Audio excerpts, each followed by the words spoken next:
2026 চনৰ voter list download কৰিবলৈ প্ৰথমে আপোনালোকে নিজৰ মোবাইলৰ ব্ৰাউজাৰত অপেন কৰি চাৰ্চ কৰক ভোটাৰ লিষ্ট 2026 আসাম।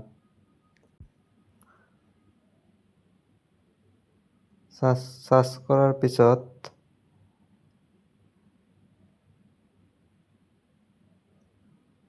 এনেকৈ এটা পেজ অপেন হ'ব।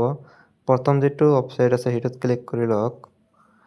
ইয়াৰ পিছত আপোনালোকৰ সন্মুখত এনেকুৱা এটা পেজ অপেন হ'ব। তাতে ষ্টেট সিলেক্ট কৰা আছে, ৰিভিজন ইয়াৰ সিলেক্ট কৰা আছে, ড্ৰাইভ থ্ৰু সিলেক্ট কৰা আছে, ডিষ্ট্ৰিক্ট সিলেক্ট কৰি লওক, এছেম্বলি সিলেক্ট কৰক। ইয়াৰ পিছত যিটো কেপচাৰত যিটো আছে আপোনাৰ সেইটো বক্সটোত লিখক। লিখাৰ বক্সটোত লিখক।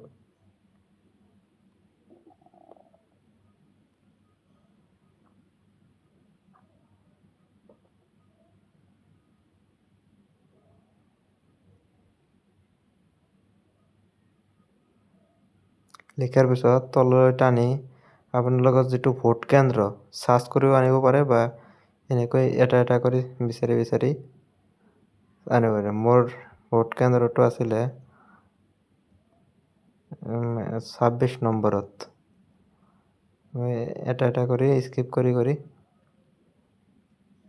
26 নম্বৰলৈকে আহিলোঁ।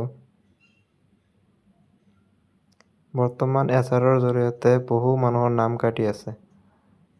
সেইকাৰণে সকলোৱে নিজৰ নিজৰ ভোটাৰ লিষ্টত নিজৰ নামটো চাই অহা ভাল।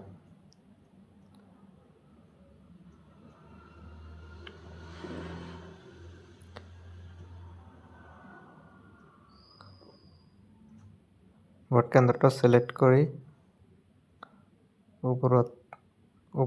ওপৰত ডাউনলোড চিলেক্ট PDF লিখা আছে, সেইটোত ক্লিক কৰিলে কিছু সময়ৰ ভিতৰতে ডাউনলোড হৈ যাব।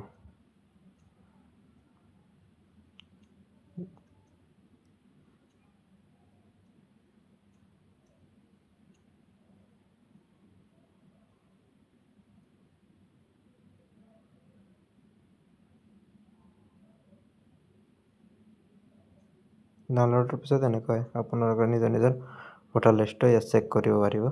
ধন্যবাদ।